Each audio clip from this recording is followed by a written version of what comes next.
Okay, on to exercise 2. A wasp accumulates 1.0 times 10 to the minus 12 columns of charge while flying perpendicular to the Earth's magnetic field of 5.0 times 10 to the minus 5 Teslas.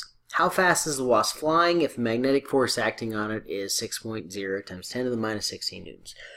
Okay, so here we go. Another problem. Looks like we're finding something different. Looks like we're finding the speed. How fast, right? So let's write down all our answers off to the side. So first thing they give us is the charge, right? So the charge is Q. So we're going to write Q equals 1.0 times 10 to the minus 12. Cool.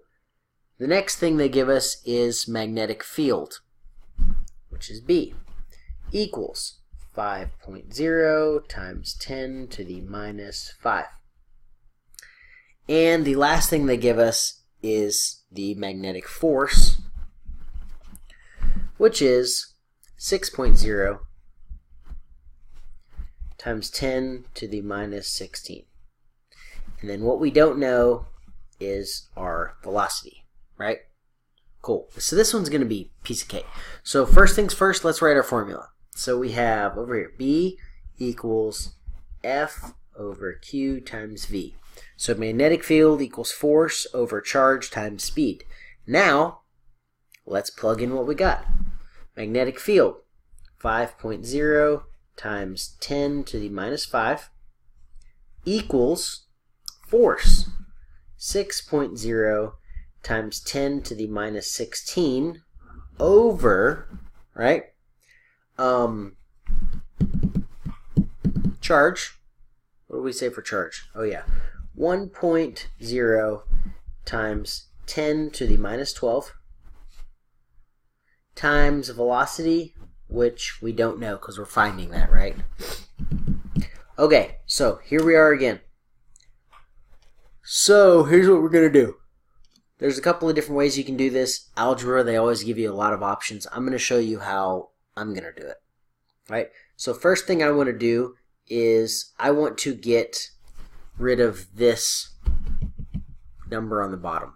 So I just leave this velocity, right? So what I'm going to do is I'm going to multiply 1.0 times 10 to the minus 12 on the right side. Okay, so then we're going to do the same thing on the left side.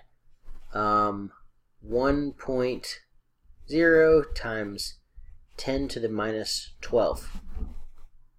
Multiply, right? So now we're going to have 5.0 times 10 to the minus 17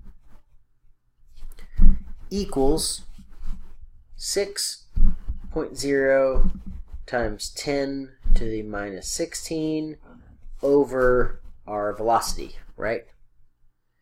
So then we can do the same thing. Times velocity, cancel out, times velocity. Let's make our line here. So now we have 5.0 times 10 to the negative 17 V equals 6.0 times 10 to the negative 16. Right? Now, let's just divide it over. Divide by 5.0 times 10 to the minus 17. Divided by 5.0 times 10 to the minus 17. So this is gone.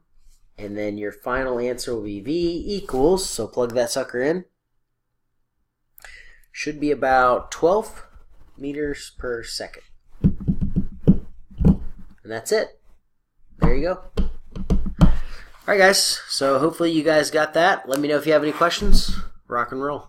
Like I said, just FYI, there's a couple of different ways to do it. When you have a formula in algebra, you can do it different ways. The order that you move things around to get V by itself may be different than me. Just try to get the same answer. That's it.